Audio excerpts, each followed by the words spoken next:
asalaamaaleykum Sénégal asalaamaaleykum Afrique asalaamaaleykum diaspora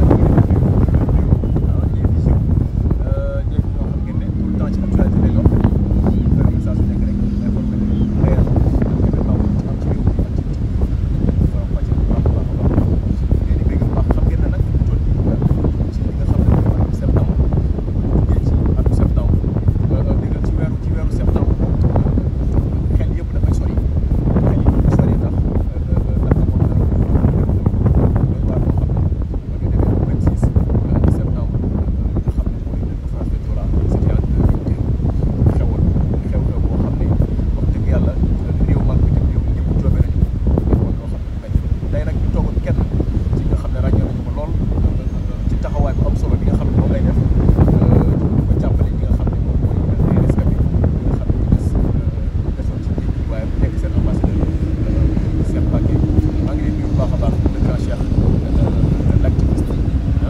ndax maa lay fay bu baax a baax di leen jaajëfal ci invitation bi di nuyu képp koy internetu DTV képp koy suivre rek des visions koy béggee rek maa lay nuyu bu baax a baax di am mbégte nag di fi teew. dafa yàgg waaye ci lii rek lañ la mos a xam. dëgg la temps social temps jàppale doomu aadama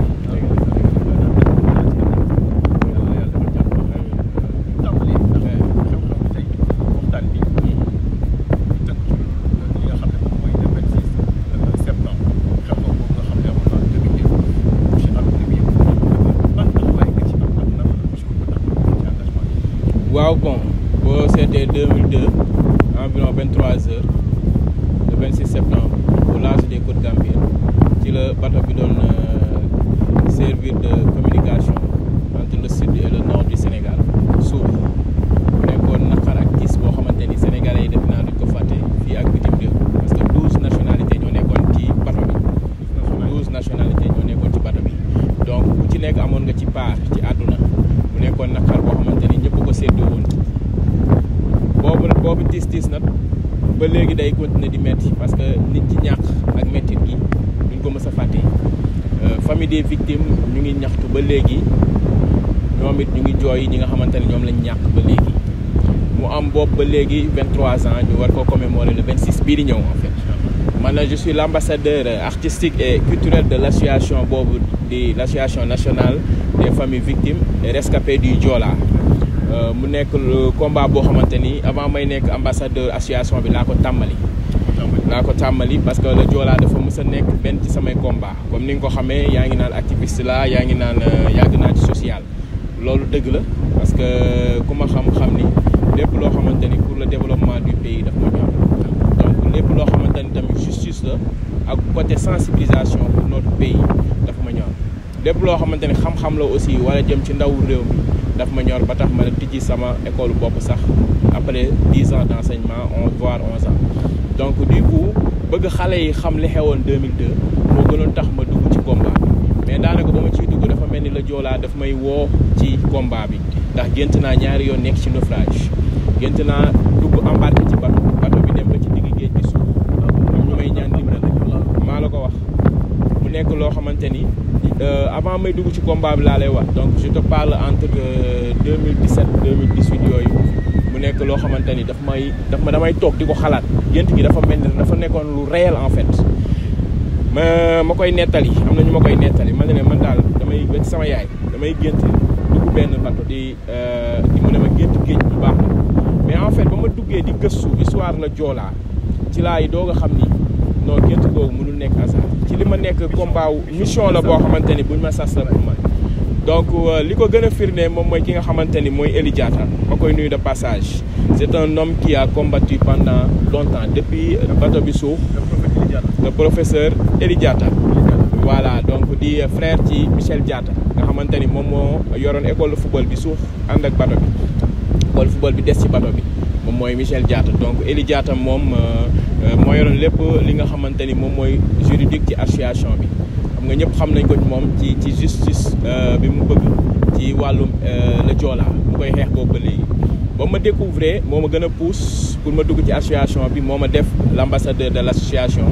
ñëpp voté à l'unanimité boole ma ci biir association bi jox ma léegi ngay ambassadeur defal ma accréditation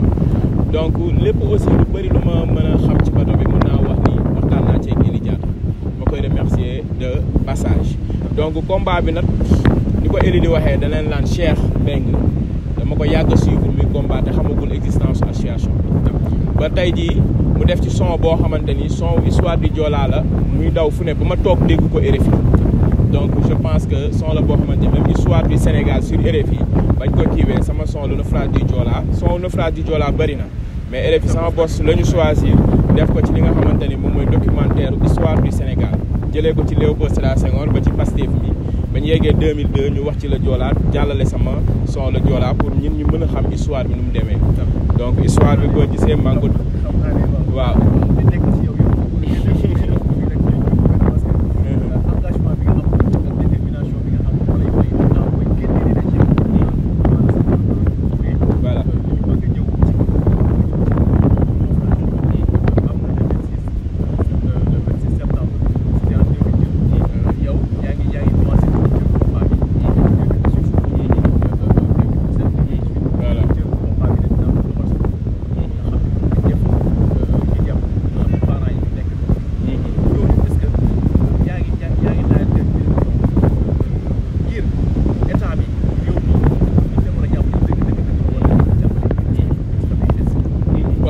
dafa am li ñu naan les orphelins du Joola ñoom daanaka les pupilles de la nation jëloon nañ leen en charge mais ku ci atteindre l'âge majeur dootuñu la jël en charge mais damay lancer toujours appel ci ñoom parce que ñu ci bëri si ñoom orphelins yooyu noonu gisatuñu seen i parents mais ay jàmbaar lañ parce que dañu jàng ba am seen i diplôme ñii am seen doctorat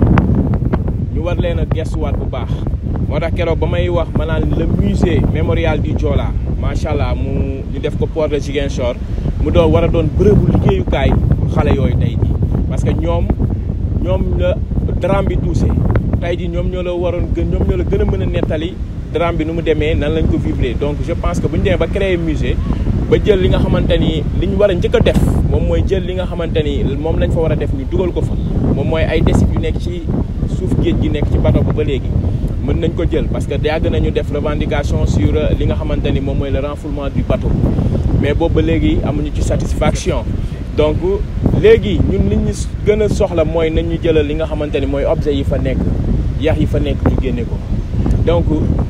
li may lancé waat comme appel di fa appuyer waat moom mooy loolu moo tax ma gën a bëgg tey jii ñi nga xamante ñooy orphelins yi ñu jël leen ci musée bi ñu liggéey c'est pas que ñoom ñoo yëkkati seen loxo kii ko mais man sama xalaat la ci lu gën a rafetee au moins dalal leen au moins joxaat leen espoir ne leen seen parents nekk fi waaye réew mi taxawul ne leen parce que tey jii seen parents du seen coobare ñu dem seen parents buñ sañoon dañuy toog gunge seen i njaboot mais par la négligence des autorités tey seen parents nekkatu fi parce que mën naa wax négligence ndax la Joola négligence la ci bokkoon acte injustice boo xamante ne bu jéggi dayoo la parce que un bateau qui devait prendre seulement environ 552 passagers ñu sol près de 2000 passagers 3 fois le nombre normal loolu c'est déplorable en fait kon tey ji seen parents bokkoon ci loolu noonu je pense que waroon nañu matale ñun li seen parents yi bëggoon ci ñoom nañ leen gungewaat bu ñu leen ne atteindre nañ l'âge majeur rek dañ leen di sànni parce que ba léegi mettit ak naqar ak gis boobu mu ngi si ñoom donc je pense que nañ leen dugal ci musée bi jox leen fa ay poste parce que maîtriser dossier yi la Joola ñoom ñëpp a ko am parce que association bi chaque fois dañ doon def li nga xamante ni moom mooy ay daje xam nañ statistiques yi am nañ lépp lu Joola demee mais bu doon ay xale lañ ba Joola demee mais ñoom ñoo la mën a wax seen naqar ak gis voilà ba pare jël directoire bi jox ko teg fa koo xamante ni ku maîtriser dossier bi la ku maîtriser dossier bi la kooku lañ fa war a teg waruñoo choisir de façon politique non actuellement mën nañu wax ba tey xam naa peut-être looloo tax ba tey musée bi jëlawul fonction parce que tey jii ubbeeguñ ko musée bi actuellement c'est vide de sens. Merci donc maa ngi interpellé le ministre de la culture Amadou Ba vraiment li nga xamante ne mooy musée bi nekk port de Ziguinchor ñu tabax ko ngir fàttaliku la Joola surtout ça ñi ñàkkale merci beaucoup bien sûr parce que négligence bi dafa bëri négligence moo yóbbu la Joola négligence moo ñu nar a yóbbul ñooñu nga xamante ni ñoo ñàkkoon di ay orphelins du ñu am place ci musée bi fii la ñuy nekk di ko négliger ba tey dañuy jël de façon politique teg fa ay nit yoo xamante ni bu jugee sax bitim réew ñëw dugg ci musée bi ñoo xam li xew carrément si la Joola parce que ñooñu mën nañ fi expliquer peut-être mën nañ leen defal benn formation wala dara ñu taxaw fa di wax mais lépp lu ñu wax du jóge seen xol parce que xamuñu carrément dunduñu ko carrément donc ñi ko dund carrément ñoom ñoo la mën a expliquer ñi nga xamante ni seen i famille des nañ fa même bu dul seen papa ak seen yaay seen rakk seen frère seen sœur seen tante ñooñu noonu ñoo dund naka rek tis bi am na ci ñu bëri ñoo xamante ni ñu ngi wër liggéey te toog ci seen i diplôme amul benn sens am nañu ils se sont structurés mooy l' association nationale des familles victimes et rescapés du Joola ñooñu noonu nañu fexe ne ñu liggéeyee ak ñoom ci la Joola waruñu fi nekkati sax di ñaxtu pour man ñaxtu waroon na jeex ci yenn kii yooyu noonu mais peut-être état bi ñu nekk je ne sais pas ban façon dëkk lañ nekk mais normalement si c'était des états yoo xamante ni bàyyi nañu xel carrément si seen doomi réew war nañ xam ni ñuy taxawee seen doomu réew mais dañuy négliger seen doomu réew. war na changer parce que ci jamono yi Abdoulaye Wade président Macky Sall jaar voilà lépp Abdoulaye Wade def na fi 12 ans parce que moom dafa toog rek ñaari at dafa toog ñaari at loolu am toogaat 12 ans maanaam soo ko wàccee maanaam 24 ans su ma la déggee 24 ans boo xam ne ñu ngi dund boo xam ne ba léegi ñuy saafara seen i jafe-jafe pour saafara ak ñu régime aussi ñu toog maanaam tuuti alerte bi dafa war a leeral nañ oui c'est presque 24 ans on est à la 23e commémoration ñu ngi ci 23e année donc je pense que comme ni nga ko waxee et beaucoup de choses auraient pu être résolues pour man comme ni nga ko waxee ci comme le renflouement ba jamonoy Wade lañ njëkk a wax le renflouement jamonoy Wade lañ njëkk a wax il faut renflouer le bateau jamonoy Wade ba ñu amoon ci contact à l'extérieur ba des Hollandais jëloon initiative yi mën nañ ko def mais ñoom ñoo ci dëgg tànk tey jii ba tey bateau bi renfloué ko ba bateau bi commencé dee ci biir ndox loolu waroon nañ ko passé ak nañ ko jiyee fële tegee fee bu yàgg jàll ci leneen en 2003 l'affaire passe devant les tribunaux ñu yóbbu li nga xamante ni moom mooy dossier bi ci tribunaux yi ñu jugé que le seul responsable du drame c'était li nga xamante ni mooy le commandant du bateau injustice bu njëkk a nga woon noonu parce que mën nañu wax ni il fait partie des responsables mais waruñu wax le seul responsable parce qu'il n'était pas le seul responsable non non moom am na ay njiit am na ñu koy jox ay instructions moom am na ñu muy jox mais am na ñeneen ñoo xamante ñu ngi woon ci yeneen poste di doon jaay billets yi mu leer na ne billets yi au moins lii la ñu war a dagg parce que tubaab lu mu defar dafa am nombre ñun nag on respecte jamais les nombres moo tax cette année ci ñu woote l'urgence du souvenir et l'impératif du changement de comportement suñu comportement mooy thème ren l'urgence du souvenir du Joola et l'impératif du changement de comportement tey jii suñuy comportement moom moo ñu indil loolu jural loolu un cheikh toog ci bis di jaay billet bi mu leer na ko bateau bi 552 billets la war a jaay mu jaay près de 2000 billets près de 2000 billets mu leer na ko li surcharge la marchandise yi mu leer na lii lañu war a jël ci marchandise ñu jël le triple ba pare duñ ko takk normalement ni ñu ko war a takkee on pose comme ça moo tax bateau ba muy kii loolu da leen a sonal parce que marchandise yi da doon ànd nit ñi di dem am na ku ne ma am na xaritam boo xamante ni pêcheur la woon ñëw nañu ba ci bateau bi à 9h du matin ba bateau bi suuxee pour ñëw xool ba ñu ñëwee ba ci bateau bi ñu ngi dégg ñuy fëgg kopp di nekk ci biir di fëgg ci biir ça veut dire que ndox mi yeggagul woon mais ñoom amuñu woon issue bu ñu génnee donc loolu négligence parce que oui une attente de secours interminable laa ci sama son bi toujours par l'arrivée des équipes de surveillance de la marine nationale donc du coup dañoo xaar li nga xamante ne mooy sauvetage ba sonn amuñu ko ba 9h ñuy continuer ñuy souffrir donc du coup négligence boobu noonu moom moo ñu poussé lu bari te je pense que changement de comportement bu ñu ko defee le Joola plus jamais ça dootul amati. d'accord Cheikh muy développé lu am solo parce que li ngay wax léegi nga xam ne yaa ngi bokk yaa ngi ci biir affaire yi nga xam ne day parce que xam nga bu baax a baax ci nekk problème ci nekk nga nekk artiste nekk artiste yaa engagé ndax nga def morceau bu mel ne la Joola sànq mbiri irrifé ak yooyu yëpp ci yoon war nga ko jot te mën naa ne jot ko sax parce que récompense bi rek mooy irrifé maanaam ñi woy fii ci woon yow ak dem ak sa maman yéen a ko fa woy mais yow sa morceau dañu tegoon ci irrifé mu nekkoon loo xam ne doy waar la est-ce que ba tey Cheikh yaa ngi dugaat studio di defaat lu mel noonu. waaw man à part le Joola j'ai fait beaucoup de thèmes ci li nga xamante ne mooy histoire du Sénégal RFI nekkul la Joola rek la teg nañu aussi le massacre de Thiaroye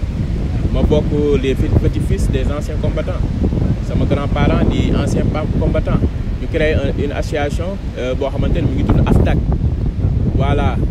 mooy les fils et petits-fils des associations des fils et petits-fils des anciens combattants ñu waajal commémoration du Joola du massacre de Thiaroye. Le massacre de Thiaroye en 2003 j'étais l'artiste invité daaw awa di lañu invité woon en 2003 xaw ma 2004 2003 j'étais l'artiste invité ci li nga xamante ni maa waroon presté ba ñu defaat ci beneen kii taalif daa di que ñaari chanson laa def ci le massacre de Thiaroye. RFI mi ngi jàllale 4 ci samay tube musuma jot li nga xamante ne mooy droit d'auteur. Ah bon? Ah oui. Mais protégé boobu? Si bien protégé dem naa SODAV réclamé ñu naa ma non gis xool nañ ci machine bi mais ils n'ont rien vu ainsi de suite mais ñoom tey jii tubaab bi. ku teg mais tubaab bi bu ñu tegoon fii seen œuvre yi. même bu ñu gisul ci machine ñoom dinañ fexe ba topp loolu. ba ñu fay seen doomu réew. donc du coup waxuma la sax mais le naufrage du Joola ci documentaire lañ ko jàllale. t'appelles RFI l'histoire du Sénégal en musique tu verras donc foofu lañ ko jàllale. ba pare on a juste à part man Ismaïla loolu lañ tegu Youssou Ndour ak Daara J Family ci yenn son yi nga xamante ni dafay refléter wu à la culture du pays. donc du coup loolu ñun tamit dañu ci war a dimbali ñun artistes yi tey jii man su ma jotoon loolu ci naufrage du Joola man lu ma am famille des victimes yi wala orphelins yi fa moom ñoom laa ko yéene. neewoon naa leen sax un jour boo leen ma fayee nañ leen ko jox. kon su ma la déggee yow maanaam ñun suñu gouvernement yi nga xam ne maanaam dañoo néewal doole dëgg-dëgg Sénégal. dañoo néewal doole culture la culture souffre en fait la culture souffre te Léopold Sédar Senghor nee na la culture est le début et la fin du développement d'un pays mais c'est vrai que les artistes font tout pour le développement mais c'est le pays qui fait rien pour le développement des artistes parce que tey jii artistes yi li ci bëri dañuy sax exilé wu naa wax les plus grands artistes quittent ce pays parce que fay du leen en fait Sénégal mais am na benn artiste boo xamante ne da daan exposé fii ay œuvre d'art mu ngi ci am 5000 francs daa dem bitim réew œuvre bi gën a ndaw mu jaay ko ay 2000 euros ndaw plus waaye mais lu ne lay am fu mu toll nii foofu lu ne bu ñëwee fii chef lay doon te ba mu nekkee fii da doon galéré da daan ko exposé ay œuvre 5000 francs bu gën a tuuti daan ko fi am je pense que ñun on respecte même pas notre culture parce que tey jii lu ma lay wax jël comme exemple musée mémorial du Joola commémoration bii di ñëw dañoo jëloon artistes yi pour ñu ñëw exposé waale seen i œuvre d'art thème sur le Joola parce que ñun lu ñu def association bi dañ ciy boole artistes parce que les artistes on les considère comme des ambassadeurs journée internationale du Joola bii ñu jugee dañoo jël artistes yi dugal leen ci biir ba ñoom ñoo sax rafetal taaral bis bi parce que ku ñëw ci journée bi li ngay gën a xool mooy œuvre yi gis bateau bi ni ñu koy dessiné nit yi suuf ainsi de suite ku nekk ak thème bi noo koy interprété artistes yoo xamante ni da nga naan non Sénégal talent kese la mais joxuñu leen seen gëdd parce que ñoom œuvre yi sax ñoo leen ba journée ba mu jeex autorités yi déplacé wu kenn jël ci temps sax jënd benn œuvre donc ñoom dañoo dépense seen xaalis defar œuvre yi ñëw teg mais dañoo yóbbuwaat seen œuvre alors que si c'était dans d'autres pays développés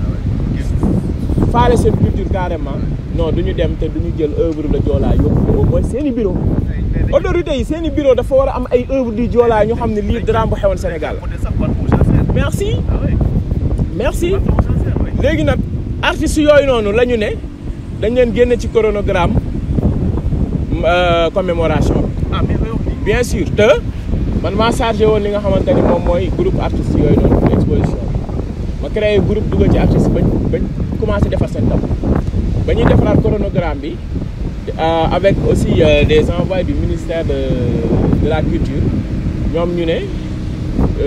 ñu jógee ministère de la culture ñu ne chronogramme bi artistes yi dañ leen ciy génne te pourtant association bi insisté na ne à l'entrée ba la ñuy exposé seen i kii kuy dugg gis ko kuy génn gis ko tey jii ministère de la culture bu ñu demee ba moom moo waroon a xeex pour loolu moom moo naan non comme si ñun amuñu benn importance ci bis est-ce que ñoom xam nañ ni liñ leen fa tegee est-ce que ñoom xam nañ lan mooy vraiment la culture. mais li ma bëgg bàyyi xel maanaam ci la ñu waxee dañuy génne artistes yi ci côté bi. non commémoration artistes yi dañ ci waroon bokk dañoo waroon ñëw exposé. même musée mémorial régime maanaam régime bee passé exposé wuñu ñun dañuy def suñu journée bopp comme journée bi ñu initié journée internationale du Joola ak Abdoulaye Guissé journée bi muy def Kafountine di ko dijee woon naufrage di Joola artistes yi dañ cee am part bu garaaw dañuy ñëw exposé daanaka sax ñooy moom sax bis bi parce que dañ koy taaral ku xool seen i œuvre da ngay gis la Joola mu jël benn mur woo xamante ni mur bu gudd la ak Kafountine woo artistes yëpp ñu def fa ay fresques la Joola cimetière yi moom moo ko initié woon ñun ñu fekk si ko mu nekk Allemagne Abdoulaye Guissé mais moom ci boppam mu ngi may naan tableau fii Cheikh li muy jar boo ko jaayee tekki nga te Sénégal duñu ko jëndal moom ci boppam wax na ma ko actuellement il est là-bas këram mi ngi Kafountine mënu sax ñëw dëkk këram parce que bu du ñëwee du dund il faut mu dem fële nekk fa mën a jaayee tableau dund parce que fii dundaluñu art dundaluñu culture donc du coup ñun bu ñu defee suñu journée dañ ciy saf-sàpp ñun artistes yi mais commémoration artistes yi bu ñu saf-sàpp problème même am na benn commémoration Abdoulaye Guissé la ñu jëloon ma lay wax nii pour mu décorer nit ñi ak ay tableau d'art ak ay kii œuvre d'art commémoration boobu ñu joxe nit ñi ñu décorer nit ñi artistes yaa ngi foofu def nañu exposé après moom mu kii mais tey jii dañoo soxla ñuy boole artistes yi ci lu bëri ci lépp musée yi laa la wax nii dañoo war a jël artistes yi ñu def ay œuvre ñu koy def ci musée yi ay œuvre yoo xamante day concerner thème bi nga xamante ni moom la musée bi di wuyoo bateau la Joola foo toll ab tableau la Joola dafa war a nekk biir musée la Joola ñu exposé ko fa œuvre yi comme lii xale bi ko defar 2007 la judd fekkewul la Joola 2007 la judd moo ne ma ambassadeur maa lay jox li maa ko fi bàyyi maanaam ba ñu am nga suñu journée internationale Joola dañ ko def Ziguinchor université Ziguinchor ñëwaat def ko université Cheikh Anta Diop bañ ko indee am na ko njëkkoon defar après le naufrage benn artiste mu ngi ba léegi sama kër aussi Eli Diatta jox ma ko boobu ba léegi mu ngi dund kooku am na 23 ans œuvre boobu ba léegi dara kiiwu ci en carton la ko defaree moom it bu xaw a yem mais c'est autre chose moo ko indiwoon da ngay waaru donc du coup nga xam ne artistes yi kon ñun dañuy jaay suñu image u réew kon nañ leen jàppale pour ñun ñu mën a ñoom ñu gën a mën a jaay suñu image u réew mais ñuy jógee bitim réew sax ñoo ñuy gën a yëkkati suñuy artistes moo tax sénégalais di yàqamte tey jii ñooñu ana artistes ñu ngi ay Petite Côte ñu ngi ay Kafountine ay Cap Skirring parce que ñoom ñoo fay ñëw te ñoom xam nañ valeur artiste tey jii boo tegoon fii ay œuvre d'art nii lañ koy rombee duñ ko sax xool xanaa xool ne lii rafet na dem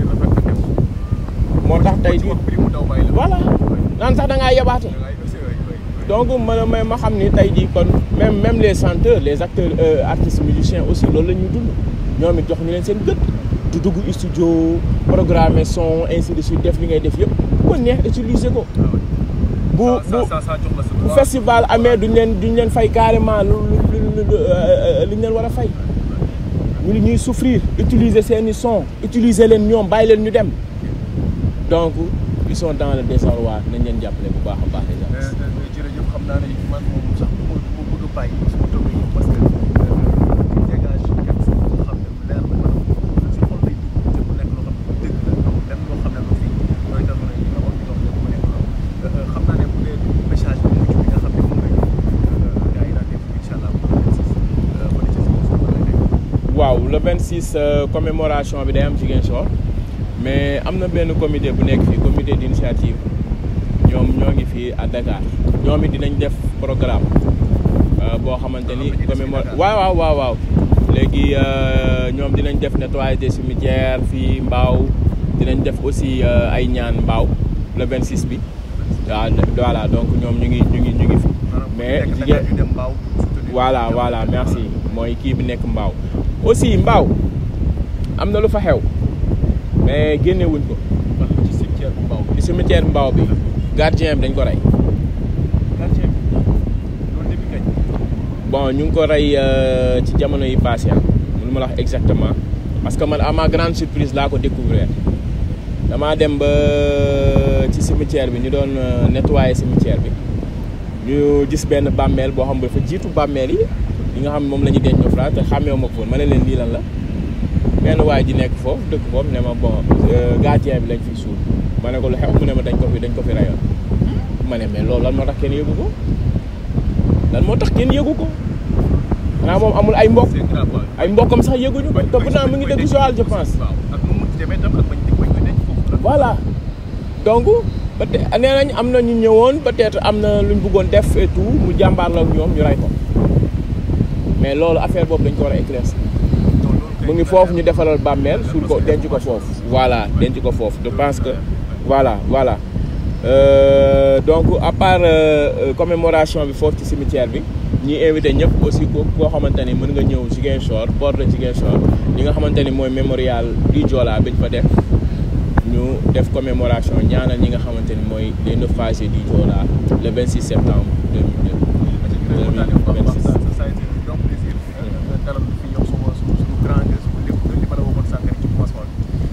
mooy li ci bindee yaa nga xam mooy social. ci jàppale réew mi ak jeunesse réew mi aussi loolu lañ ko mës a xam ba léegi ci nga nekk teg sa tànk macha allah lay kontaanee bu baax ci des visions ci émission ci bi doon def ak yow ci la Joola. merci beaucoup. jërëjëf merci. voilà léegi itam aussi morceau Joola bi dañu bëgg nga salaamal ñu ko bu ko defee aussi pour les internautes ak ñi nga xam ne dëgg yàlla ñu koy ndax lu doy waar Au Sénégal, un navire du nom le Joola assurait la liaison entre Dakar et Ziguinchor. Construit en 1990 par les Allemands, il était pour le Sénégal un moyen de communication entre le sud et le nord. Mais le 26 septembre l'an 2002, il effectua son dernier voyage. Un naufrage fut son sort. De toutes les catastrophes maritimes, il constitue un record. Quittant la Casa pour Dakar, la capitale, le Joola, ce transporteur d'eau côtière à fond plat, était occupé par près de 2000 passagers à mes plats. Alors qu'il était conçu pour transporter 552 passagers en capacité maximale, il était chargé de plus de 3 fois le nombre normal. Arrivé à 40 km au large des côtes gambiennes, l'Odyssée bascula dans l'horreur. Au cours d'un violent orage habituel pendant l'hivernage, environ 23 heures survint le malheur. Bateau le Joola sombra dans la terreur. Les passagers tentèrent d'échapper au bourrasque. Ce fut un effet mêlé involontaire à une bousculade. À bord du navire, ils se précipitèrent à bâbord, créant le déséquilibre contre le tribord. Le Joola se pencha d'un côté d'abord. En plus des hommes, femmes et enfants, les véhicules et les marchandises de la soute causèrent l'excès de poids trop fort. Le chargement aberrant, l'effet du vent inclinant, le cargo se leva. N'est pas revenu à sa position normale. Il se renversa. L'eau s'engouffre par les hyblos inférieurs du navire, pouvant plus tenir le Joola chavire. Prenant au piège de ses parois métalliques, la majorité de ses occupants qui paniquent. Les canaux cinglés ne s'ouvrant pas automatiques, la fâcheuse maritime tient son niveau titanique. Seul un radeau de sauvetage a pu être déplié, recueillant seulement 25 personnes. Il ne reste plus qu'à prier. Tandis que 22 autres réussirent à grimper sur le coq du navire, la situation devint pire. Une attente de secours interminable, toujours par l'arrivée des équipes de surveillance de la Marine nationale. Alors arriva ce jeudi, l'une des pires tragédies. L'incivisme, sévissant criminel et au-delà vie, il y a différentes ethnies, il y a des milliers d'individus de nationalités confondues. Les premiers sur les lieux du drame furent des pêcheurs qui passaient. Ils donnaient l'alerte et recueillirent les premiers rescapés. Au port de Dakar, on attendait tous l'arrivée du Joola, mais malheureusement, il s'agissait bien plus qu'un simple retard. Notre ferry a péri. Les morts se comptaient par centaines, puis par milliers. Seuls 64 passagers ont survécu sur 4 ciels, dont 1953 morts selon le bilan officiel. Seulement 600 corps ont été retrouvés, le reste perdu dans la mer. Tous les cœurs sont blessés, principalement ceux des proches des victimes et surtout des orphelins que la catastrophe a laissés. Ainsi, réclamer l'éclaircissement et justice pendant des années sur ce drame mortel. En 2003, l'affaire est passée devant les tribunaux. Le commandant du bateau disparu dans le naufrage est reconnu le seul responsable du drame. L'affaire est classée. Et dans nos mémoires, le Joola restera gravé. Et dans nos prières, nous n'oublierons jamais nos disparus. Les années passent, mais les souvenirs restent vivaces. Le 26 septembre l'an 2002, dans un triste soir, est arrivé l'un des pires désastres maritimes de l'histoire, le naufrage du Joola. Vraiment, c'est tout ça.